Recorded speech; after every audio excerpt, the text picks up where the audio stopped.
He did it. Tell me you're joking. He recorded the monkey's brain activity and uploaded its consciousness like a song or a movie. You're out of your mind. Will's body is dying, but his mind is a pattern of electrical signals that we can upload into pen. Ev, he's not a monkey. If we missed anything, a thought, a childhood memory, how will you know what you're dealing with?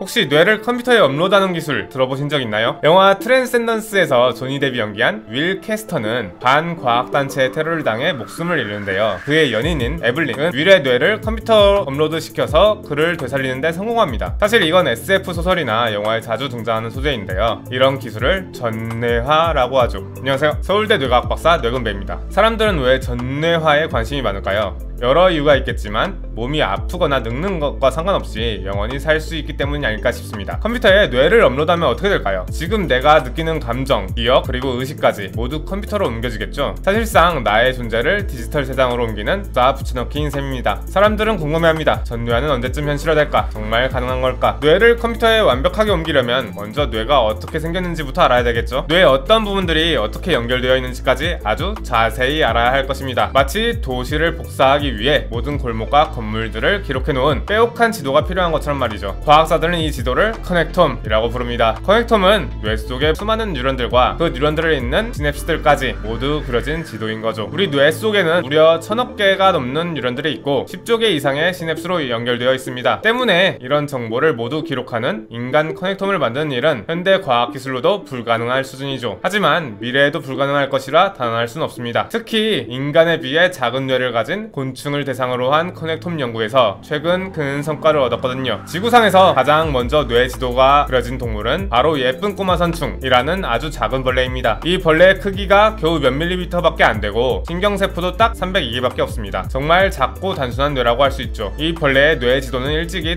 1982년에 처음으로 완성되었습니다. 최초의 전뇌인 셈이죠. 과학자들은 그걸 통해서 이 작은 벌레가 어떻게 움직이는지, 위험에 처했을 때 어떻게 대처하는지 등 여러 행동을 이해할 수 있게 되었습니다. 뇌를 완전히 파악하니까 모든 행동 패턴의 원리가 보이는 거죠. 그리고 2023년 네이처에 엄청난 논문이 등장합니다. 바로 초파리의 커넥톰이 거의 완성된 건데요. 뭔가 기괴하면서도 압도적인 느낌이 들지 않나요? 근데 초파리 정도면 아까 그 선충이랑 비슷한 수준 아니야? 라고 생각하실 수 있는데 전혀 아닙니다. 초파리도 크기가 수 밀리미터에 불과한 작은 곤충이지만 뉴런은 약 14만 개, 시냅스 연결은 무려 5천만 개가 넘습니다. 아까의 선충과 비교하면 다 10만 배가 넘어가는 양이죠. 사실 이 방대한 양의 지도를 그리는 건 상당히 손이 많이 가는 작업입니다. 원래라면 불가능에 가까울 정도죠. 뇌의 지도를 그리려면 일단 뇌를 아주 얇게 슬라이스한 후 현미경으로 사진을 찍은 다음 각각의 사진 속에 찍힌 세포 하나하나에 표시를 해야 합니다. 2100만 장을요. 특히 사람이 하나하나 직접 손으로 해야 하는 작업이라 엄청난 인력과 시간이 필요한 일이었거든요. 하지만 최근 AI의 발전으로 판별 작업이 자동화가 가능해지면서 초파리의 뇌의 지도도 그릴 수 있게 된 것입니다. 예쁜 꼬마 선충이나 초파리 같은 작은 동물들의 뇌의 지도를 완성하는 것은 마치 아주 작은 퍼즐 조각을 맞춘 것과 같습니다. 이 작은 조각들이 모여서 결국 우리 인간 커넥톰이라는 거대한 퍼즐을 푸는데 큰 힌트를 주게 되겠죠. 그렇다면 이 뇌지도, 커넥톰만 있다면 뇌를 완벽하게 복사할 수 있을까요? 사실 이 지도만으론 아직 좀 모자랍니다. 더 많은 정보가 필요해요. 도시 전체의 건물과 도로의 지도를 가지고 있어도 그 도로에 어떤 종류의 차들이 다니는지, 차들이 어떻게 빨리 다니는지, 일방통행인지 같은 정보는 알 수가 없죠. 뇌의 경우도 마찬가지입니다. 뉴런들이 어떤 신경 전달 물질들을 주고받는지, 그 신호의 세기는 어떤지, 신호가 얼마나 빨리 전달되는지 같은 기능적인 정보는 커넥톰만으로 알 수가 없죠. 더군다나 우리 뇌는 매일매일 바뀝니다. 어제 경험한 것이 우리의 일부가 되면서 뇌의 구조도 함께 변하는 거죠. 따라서 완벽한 전뇌화를 위해선 현재 뇌를 똑같이 복사하는 것뿐만 아니라 뇌가 변화해 나가는 이 가변성까지도 재현해야 합니다. 여기까지만 들어도 상당히 힘들어 보이시죠? 더 심각한 문제를 하나 알려드리도록 하겠습니다. 정말로 뇌를 완벽히 복사해본다고 가정해보죠. 뇌를 디지털로 업로드하는데 성공했으면 이제 뭘 해야 할까요? 뇌를 활성화시켜봐야겠죠. 아무 활동이 없는 뇌는 죽은 것과 다름없으니까요. 하지만 뇌를 활성화시키는 건 그 이전 작업들보다 더 큰 문제일 수 있습니다. 뇌 활동을 시뮬레이션 하는 건 뇌 지도를 복사하는 게 단순 작업으로 느껴질 만큼 압도적인 계산량이 필요하기 때문이죠. 뇌의 활성을 시뮬레이션 하는 게 왜 힘든지는 다른 영상에서 더 자세히 알려드리도록 하겠습니다. 이런 이유들 때문에 전뇌화는 아직 갈 길이 많이 남았습니다. 그럼에도 불구하고 미래에 정말로 완벽한 전뇌화가 가능해진다면 여러분은 뇌를 업로드 하실 건가요? 육체의 제약에 벗어난 영원한 삶을 꿈꾸시나요? 아니면 오히려 끔찍하게 느껴지시나요? 여러분의 생각을 댓글로 남겨주세요. 시청해주셔서 감사합니다. 지금까지 뇌과학 박사 뇌근배였습니다.